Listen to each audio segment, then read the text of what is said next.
is a film which we are making with the bottom of our heart. And जैसे कि आप लोग title देख रहे हैं कि 80-90 पूरे 100 और एक टैगलाइन ऊपर है जब हिसाब ना हो चुकता तो करना पड़ता है 80-90 पूरे 100। पूरी फिल्म का जो जोन है वो इसी पे आधारित है और हिसाब बराबर की जहाँ बात आती है तो मैं कुछ और भी पेश करना चाहूँगा आपके सामने। हम इधर देख रहे हैं कि और भी 2 स्टैंडीज़ हैं, तो I would request one of the safe member please ये भी इधर ये पोस्टर भी अनवील करें। There are 2 more posters. Superb. तेरी नीलामी पर पहली बोली मेरी होगी। सुपर्ब। और एक भी इधर है फॉर दिव्येंदु। जान चुका दे हिसाब बराबर। Superb. There are 2 more sir, इसका क्या, what is the motives behind this 2? What are the why? See, जब 2 ऐसे लोग आमने सामने आते हैं जो किसी से कम नहीं है ठीक है, तो जब सामने आके खड़े होते हैं तो काफ़ी चीज़ें अनरावल होती हैं। काफ़ी मिस्ट्री जो है अनरावल होती है। तो उसके बाद हमारे भाई साहब कहते हैं कि जान चुका दे हिसाब बराबर। और इनका कहना है कि पहली नीलामी में पहली मेरी बोली पहली होगी। मेरी बोली पहली होगी। So this is more of a revenge. Okay. And that's it. I mean, you guys want to ask? Yeah. So we'll take over to press sections of media. एक के बाद एक करके प्लीज आप क्वेश्चंस पूछ सकते हैं। माइक।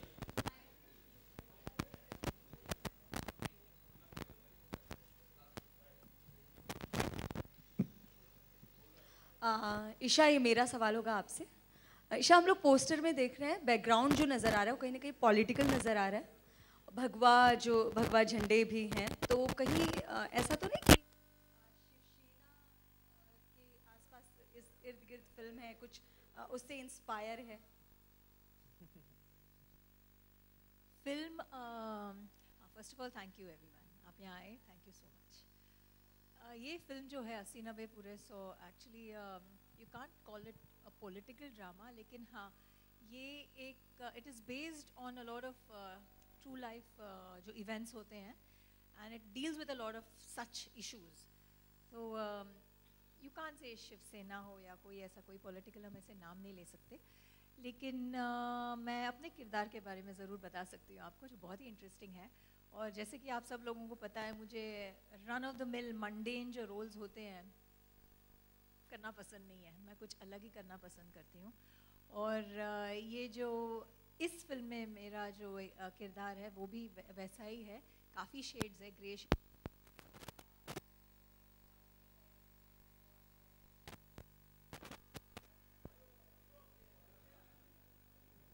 ऑडियो गया,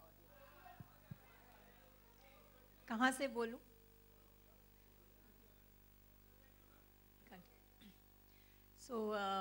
इसमें इस किरदार में ग्रे शेड्स भी है, रोमांस भी है, और revenge it's actually more than anything else एक रिवेंज ड्रामा है, हार्डकोर ड्रामा है।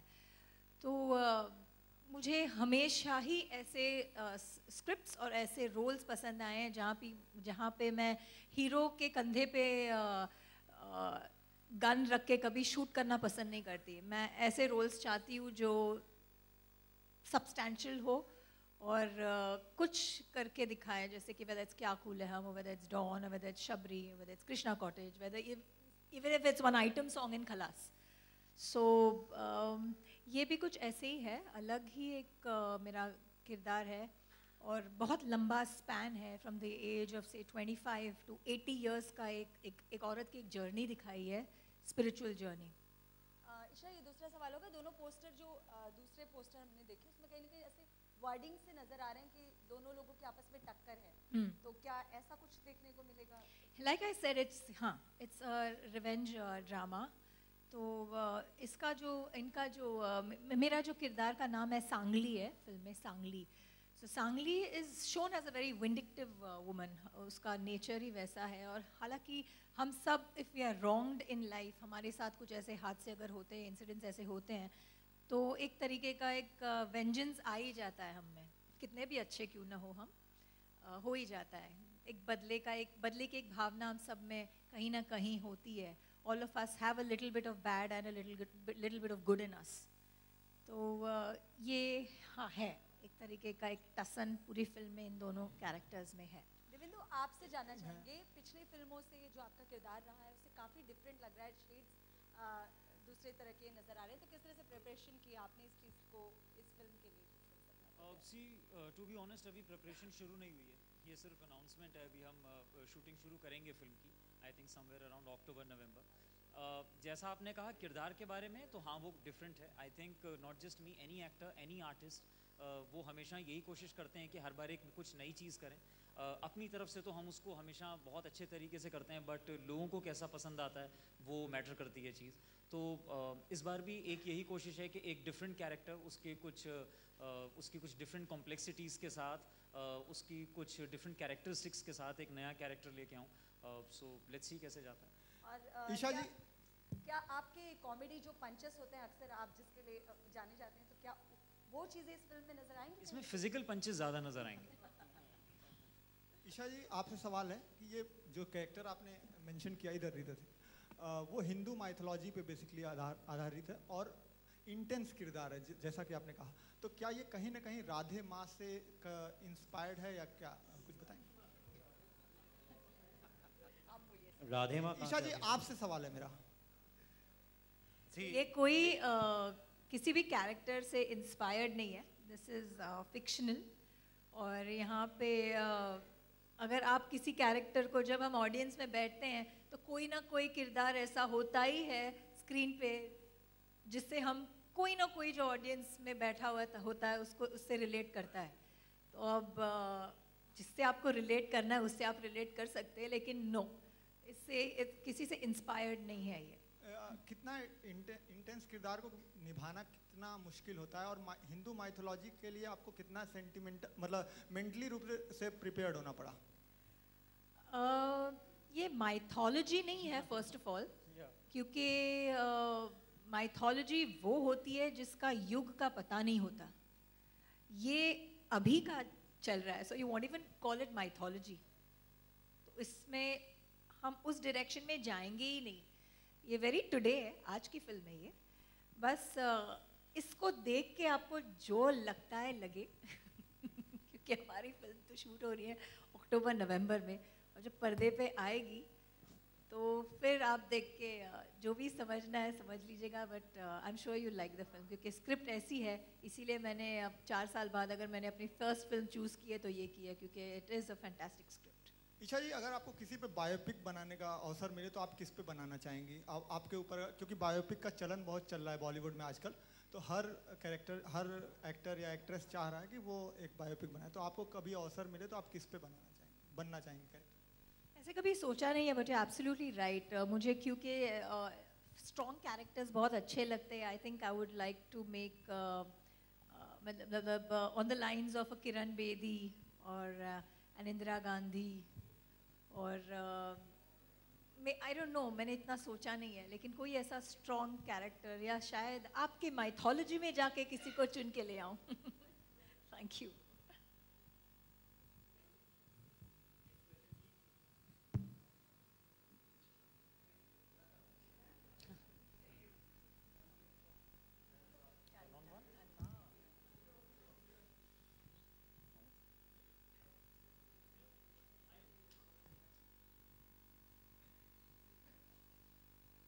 Thank you. Ankur sir, thank you. Thank you. Ankur sir, मैं आपसे पूछना चाहूँगा, ये आपकी डेब्यू फिल्म है, तो ऐसी क्या बात है स्क्रिप्ट में जो, what is the X factor about the script जो बोलते हैं, और ईशा जी को और दिव्येंदु को ऐसी क्या बात पिच कर गई, आपने कैसे पिच किया? What is the X factor about the script? क्यों चुना? जैसे Esha is coming back after 4 years, तो मतलब उनका हाँ करना, मतलब कुछ तो बात होगी। हाँ बिल्कुल, when I was writing the script, still it's in the process, हाँ, तो हमेशा ये था कि ये अगर सांगली जो कैरेक्टर है, अगर ये इसकी कास्ट प्रॉपर नहीं हुई तो it will be all meaningless. Okay. Then Isha ji का नाम आया सामने, and we met, and that 4 hours meeting, I still cannot forget. Okay. It was so one-on-one, and she was so much involved in the very first meeting and very first narration, and and we cracked it. Okay. And Isha, I would like to ask you कि ऐसी क्या बात है script में, जैसे हम देख रहे हैं कि जब हिसाब ना हो चुकता तो करना पड़ता है 80-90 पूरे 100, एंड आपने क्या ऐसा अंकुर जी के नरेशन में देखा, या what did you feel while narrating when he was narrating the film? देखिए, अंकुर Bhatia doesn't need an introduction. इन्होंने जो भी बनाया है बहुत ही अच्छा बनाया है, एंड फर्स्ट ऑफ ऑल जब एक डायरेक्टर नरेशन देता है तो उनके नरेशन से ही पता चल ही जाता है उनकी विजन का, उनके कहाँ तक क्या कर सकते हैं, उसका एक अंदाज़ा हो ही जाता है। ये एक पहली बात है। दूसरी बात, मुझे एक ऐसी स्क्रिप्ट मतलब पिछले 1-1.5 साल से मैंने स्क्रिप्ट्स में जो भी स्क्रिप्ट्स मैंने शॉर्टलिस्ट किए या सोचे कि मैं करूँ, कुछ ना कुछ ऐसी प्रॉब्लम हो ही जाती थी जिसकी वजह से I then felt that no, I don't think I want to do this film. इस फिल्म में कोई ऐसी बात नहीं थी। हमारे प्रोड्यूसर भी है सोलंकी साहब, प्लीज़ बहुत बड़ा हाथ है प्रोड्यूसर का, अगर प्रोड्यूसर नहीं होंगे तो फिल्में बनेंगी नहीं। I would like to introduce Mr. Solanki sir, जो MP से हैं। उनके भी जो सेंटिमेंट्स हैं, उनके भी जो विचार है फिल्म बनाने के, वो भी we were on the same tangent, and it takes great guts to make a film and a lot of passion as well.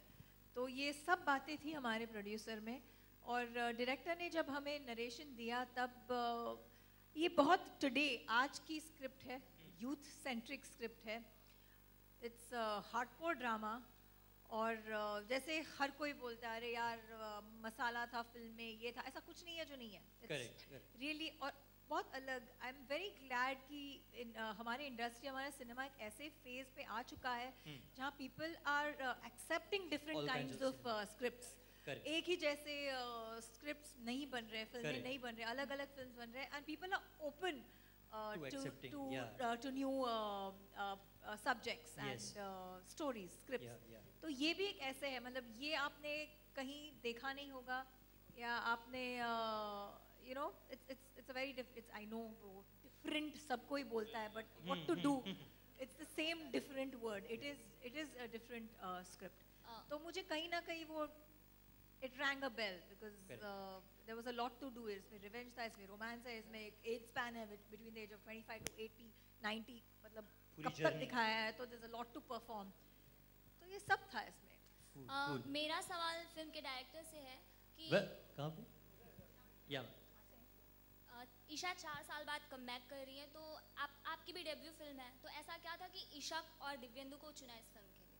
जैसा कि मैंने कहा कि while I was writing the script, तो राइट कास्ट होना was very important.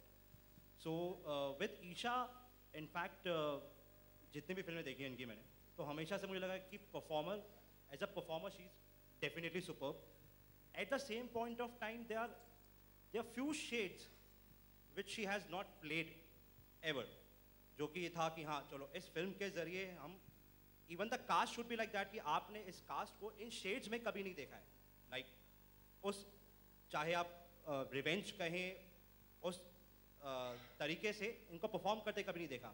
So definitely when we met and उसके बाद जिस तरीके से स्क्रिप्ट बन के आई आगे, तो इनसे better cast I don't think so in the whole world I can get. And with Dibyendu,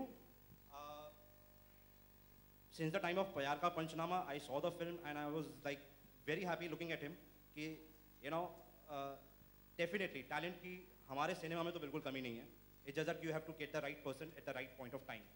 so while I was writing the character, his character, हमेशा ये था कि ऐसा कोई एक्टर इसको निभाए जो कि एक्टिंग ना करे, जो कि उस कैरेक्टर को निभाए, उस कैरेक्टर को विद फुल ऑनेस्टी से निभाए। So that's it. अंकुर जी, मेरा आपसे सवाल है कि मूवी का पोस्टर आपने अभी लॉन्च किया है, तो कब तक ये मूवी एक्सपेक्टेड है फ्लोर्स के लिए, and what's the strategy for it? Movie का पोस्टर का अभी अनवील करना, आप लोगों को दिखाने का, there is no strategy as such, it's just that कि we wanted you all to witness the start of our journey, okay, and that's it. I mean there is no strategy as such, it's just that just have a look at a star cast. हां, just an announcement. By the end of we are planning to release the film. मेरा सवाल film के producer से है कि आपने script में क्या देखा कि आपने इसको प्रोड्यूस किया, क्या चीज़ें खास लगी? एक्चुअली मेरा शुरू से ही फिल्म में कुछ डिफरेंट करने जैसी शौक रही सकता हूँ, बाकी आप प्लीज़ वेट करिए प्रोमो, ट्रेलर एंड फिल्म का. ईशा, जैसे कि बॉलीवुड में सभी जो एक्ट्रेस है अभी फुल फ्लेज रोल करने में बिलीव करती है, और अभी आपने थोड़ी देर पहले मेंशन किया कि आप भी आपको किसी हीरो की ज़रूरत नहीं है फिल्म के लिए, तो आगे जो आपका किरदार, अभी तक फिल्म की शूटिंग ही स्टार्ट नहीं हुई है. मैंने अभी तक बोला ही नहीं तो है. एक मूड में आने के लिए एक बार बोल दीजिए. मुझे मूड में नवंबर में एक बार बोल के तो दिखा दीजिए ईशा जी. सर लग रहा है मूड में तो आप आए हैं आज. आपको मूड में लाने की जरूरत नहीं है.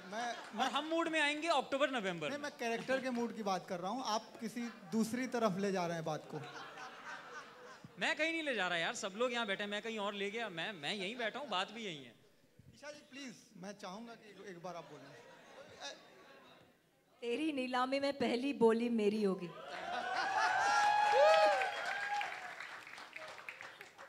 ये इन्हीं के लिए था ना पर्टिकुलर. और इनकी तरफ से मैं भी जान चुका था हिसाब बराबर. Thank you. Thank you so much. Thank you so much to the all press media people for the photos.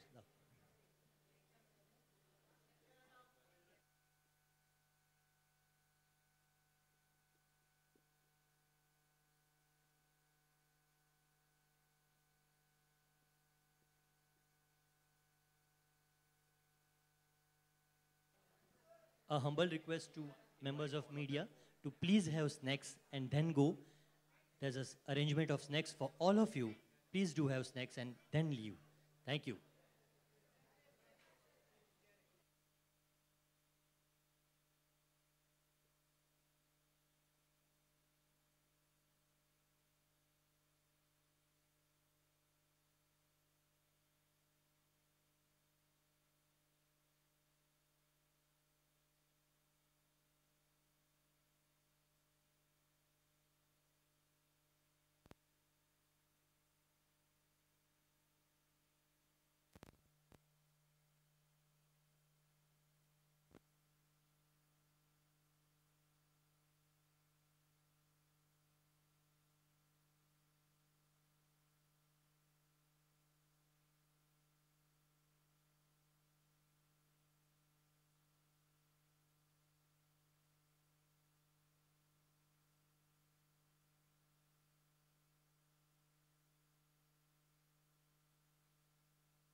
Travelling to 2012 से मैंने ज़्यादा कुछ किया नहीं. एक मराठी फिल्म की एंड दैट्स इट, जो 2013 में रिलीज़ हुई. फिर my first production my little baby Riyana.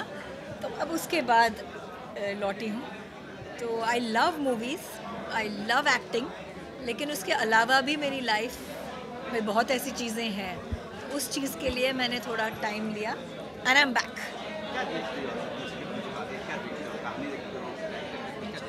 मैं सब देखती हूँ, कहानी देखती हूँ, कैरेक्टर देखती हूँ. देखिए फिल्म ऐसी होनी चाहिए जो, जैसे कि मैंने पहले भी कहा, आज ऑडियंस बहुत स्मार्ट हो चुकी है. ऑडियंस को आप स्मार्ट भी हो चुकी है और दे रिसेप्टिव टू न्यू आइडियाज़. तो उनको अलग अलग टाइप के स्क्रिप्ट्स भी बहुत अच्छे लगते हैं.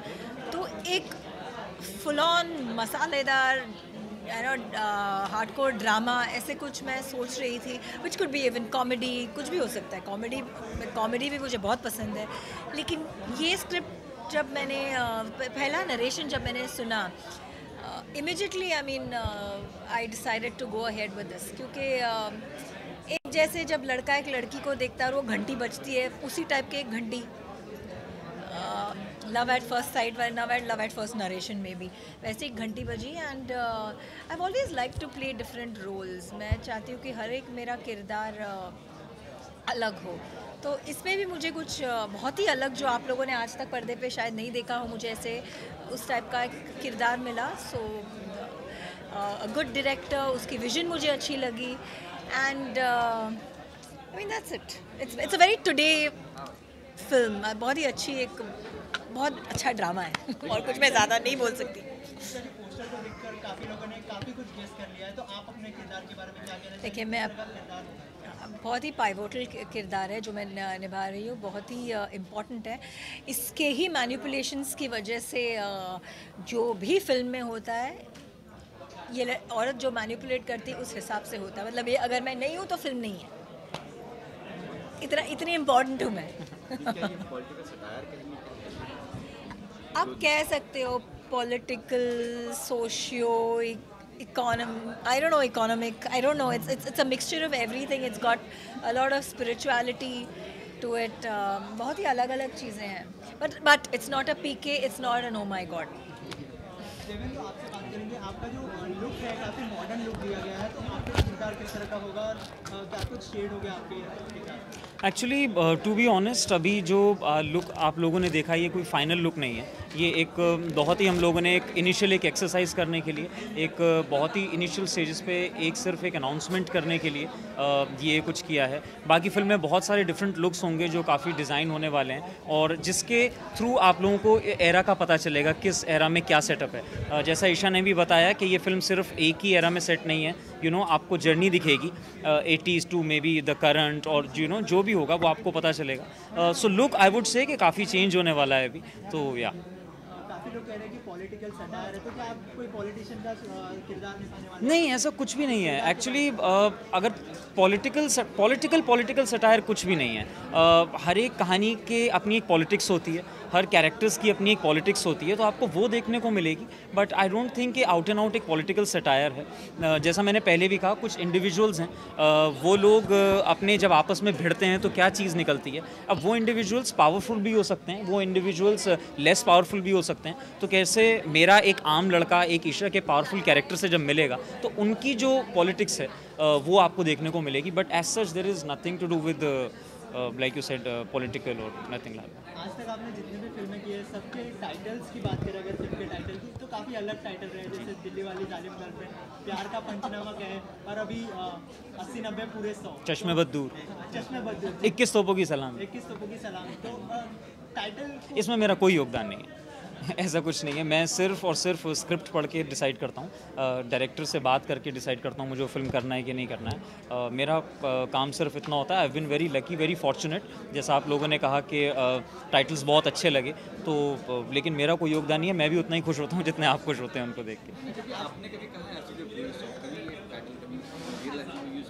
नहीं, मैंने कभी नहीं। आई थिंक बचपन में जब हम लोग खेलते थे तो एक गेम होता था 80-90 पूरे 100 पे लगा धागा, चोर निकल के भागा, तो वो एक बेसिक सी चीज़ है। बट मुझे बहुत अच्छा लगा कि अंकुर ने, जो इस फिल्म के डायरेक्टर ने, जिस तरीके से चीज़ को पिरोया, कैसे बचपन की एक छोटी सी चीज़ जब एक जवानी की रंजिश में बदल जाती है, और जब आप ये कहते हैं कि 80-90 पूरे 100, तो अब जो होगा अब हिसाब बराबर होगा। तो एक छोटे से बचपन की चीज़ से लेके वो चीज़ कितनी इंटेंस हो रही है और कहाँ तक पहुँच गई है, वो आइडिया मुझे बेसिक बहुत अच्छा लगा। आज तक जो है आपको कॉमेडी किरदार में देखा गया है खास करके, तो इस किरदार में आपने क्या खास बात देखी जो कि आपने एक्सेप्ट कर लिया इस किरदार में? देखिए, कोई भी फिल्म करने से पहले मैं कभी नहीं देखता कि ये कॉमेडी है या ड्रामा है। फिल्म कैसी है, स्टोरी कैसी है, कैरेक्टर कैसा है, अगर पसंद आ रहा है, be it a comedy, be it drama, thriller, कुछ भी होगा मैं वो करूँगा। 21 तोपों की सलामी में उतना ही एक ड्रामा भरा हुआ था कैरेक्टर में, तो ऐसा कुछ नहीं। मैंने जब अंकुर ने मेरे को स्क्रिप्ट सुनाई तो लगा कि हाँ, किरदार ऐसा है जिसको करने में मज़ा आएगा। एक जर्नी है कैरेक्टर की पूरी, उसको करने में मज़ा आएगा। एक टकरार है कहीं मेरे और ईशा के कैरेक्टर में, तो वो सब चीज़ें देख के मुझको लगा कि हाँ, I would definitely should do this. Film जल्दी फ्लोर पर जाने वाली है, तो क्या कुछ एक्साइटमेंट है फिल्म को लेकर और क्या कुछ प्रिपरेशन अभी से शुरू की है कोई? हाँ, अभी से मतलब यस, अभी अगस्त से हम लोग काफ़ी हमारे रीडिंग्स होंगे, वर्कशॉप्स होंगे, होमवर्क होगा काफ़ी, क्योंकि 3-4 साल बाद भी मैं आ रही हूँ, तो मैं चाहूँगी कि ये एज अ कमबैक बहुत ही अच्छी फिल्म हो मेरे लिए। और वैसे भी कोई भी फिल्म इज़ ऑलवेज़ एक्साइटिंग, वो 3 साल बाद हो या 3 महीने बाद हो, तो होमवर्क तो बहुत करेंगे। ऐसा कि क्या बॉलीवुड में कंटेंट की कमी है जो रीमेक में बनी है, रीमेक में बनने वाली है, इसके पहले कई सारे रीमेक में आ चुकी है, क्या बॉलीवुड में कंटेंट की कमी है? रीमेक की एक अलग सी एक जिज्ञासा होती है, क्यूरियोसिटी होती है कि ये फ़िल्म, जैसे कि मैं डॉन के रीमेक में थी, तो मैं उसके बारे में बात कर सकती हूँ कि उस फिल्म में अमिताभ जी थे और अपने टाइम की, उस टाइम की वो एक सुपरहिट फिल्म रह चुकी है। तो अब जब फरहान अख्तर ऐसी फिल्म बनाएंगे, एक्सेल एंटरटेनमेंट ऐसी फिल्म बनाएगा, तो शाहरुख खान अमित जी के रोल में कैसे लगेंगे? वो जो क्यूरियोसिटी है, that is what people want, thrill, वो लोगों को अच्छा लगता है। साउथ की फिल्में देखिए, अभी जो whether it is which films, Rowdy Rathore, Wanted, Singham, Wanted, ये सब फिल्में जो है ये already they have been appreciated in the South. लोगों ने इन फिल्मों को सराहा है, उनको अच्छा लगा है, ये फिल्म हिट हो चुकी है। और एक ऐसा दौर अभी है जब साउथ की फिल्में यहाँ पे I think it's just a phase, you never know. पहले एक टाइम होता था जहाँ पे लार्जर देन लाइफ ऐसे लाउड चीज़ें हमको अच्छी नहीं लगती थी, अब लोगों को ये अच्छी लगती हैं, ढन ढन ढन, you know, it's back. So yeah, so Baahubali is again, it's fully animation, I mean वो अब कोई अलग ही फिल्म है। तो ये एक दौर है और इस दौर को एंजॉय कीजिए, इसको इतना एनालाइज क्यों करें? आप क्या कहेंगे? आप क्या कहेंगे? हाँ जी, बॉलीवुड में कंटेंट की कमी है जो रीमेक में बन के साउथ की। देखिए, कमी तो मुझे पता नहीं, उस पर मैं कमेंट नहीं करना चाहूँगा। बात यही होती है, हर फेज़ के फिल्म मेकर्स होते हैं जिनको वो डिसाइड करते हैं किस तरीके की फ़िल्में बनेंगी। ऑडियंस का भी बहुत हद तक हाथ होता है, वो क्या देखना चाहते हैं उसमें। तो आई थिंक इस फेज़ के जो फिल्म मेकर्स हैं उनको शायद रीमेक बनाने का एक ट्रिप होता है, वो उनको अच्छा लगता है। मेहनत उतनी ही लगती है फिल्में बनाने में भी, रीमेक का ऐसा नहीं है सिर्फ डबिंग करके आपको फिल्म दिखा रहे हैं, पूरी फिल्म वापस से शूट होती है। I think it's a very individual call. और कहीं ना कहीं जब चीज़ें बिजनेस से जुड़ने लगती हैं तो वो जैसा एक फेज़ की बात हुई, वहाँ से आ गया कि अच्छा साउथ का एक फिल्म का बना, बहुत अच्छा बिजनेस हुआ, मैं भी बना लेता हूँ, वो भी बहुत अच्छा हुआ। तो लाइक ईशा सेट के फेज़ है, आया है, चला जाएगा, कुछ ऐसा नहीं है, there is nothing to analyse on. मेरे हिसाब से रिस्पॉन्सिबिलिटी भी बहुत होती है जब एक फिल्म रीमेक नहीं होती है और टोटली फ्रेश होती है, तो ऑफ कोर्स सबको हिट फिल्में बनानी है, लेकिन it's for the first time, तो कंपैरिजन्स नहीं होते। लेकिन जब एक रीमेक होती है तो कंपैरिजन्स बहुत होते हैं, whether it's a Hindi old film being remade और whether it's a south film being remade. Hindi फिल्में भी साउथ में बहुत चलती हैं, तो एक बहुत ज़्यादा रिस्पॉन्सिबिलिटी होती है कि यार ये फिल्म बन चुकी है, अब इसको वापस यही फिल्म और अच्छी तरीके से हम कैसे पेश कर सकते हैं। So I don't think it's very easy. It's a very big decision on the part of filmmakers to remake a film. Production, उनका idea of production house is to make sensible cinema with the passion. और दोस्तों, मैं आपको बताना चाहिए एक अच्छी film बनाने की। तो दोस्तों आइए आगे बढ़ते हैं इस शाम की ओर, और जो स्टैंडी के बारे में कमिंग सून करके, तो उसके बारे में बताना चाहूँगा कि उसका अनवीलिंग, मतलब मैं कितने सालों से देख रहा था मेरी फेवरेट एक्ट्रेस या दोस्तों जोरदार तालियां यार, प्लीज प्लीज प्लीज ईशा, हो यार, you are looking gorgeous gorgeous gorgeous. और एक चीज खाली मैं एक पूछना चाहूंगा आपसे, कहाँ थी आप? ये सब लोग मुझे पूछ रहे थे और आप लोग भी पूछेंगे। 4 साल बाद you are making a comeback, इन सब सवालों के जवाब देंगे, आंसर्स करेंगे बाद में। आइए बुलाते हैं। तो दोस्तों, late me call a versatile actor, a very honest actor, जिसको देख के मजा आता है, बहुत ही हिट फिल्म्स में काम कर चुके हैं, Divyendu Sharma on stage please. दोस्तों जोरदार तालियां प्लीज।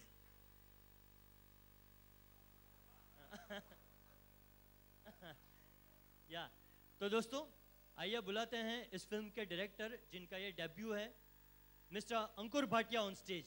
प्लीज।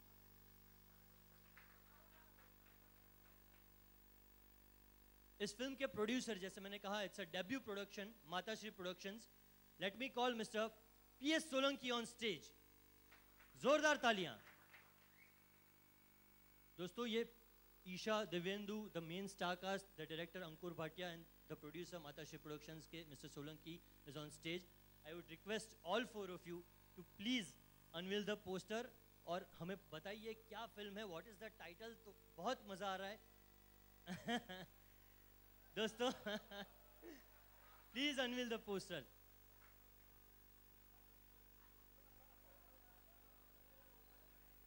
जोरदार तालियां फॉर 80, 90 पूरे 100। Superb superb superb. जब हिसाब ना हो चुकता तो करना पड़ता है 80, 90 पूरे 100। Thank you ladies and gentleman.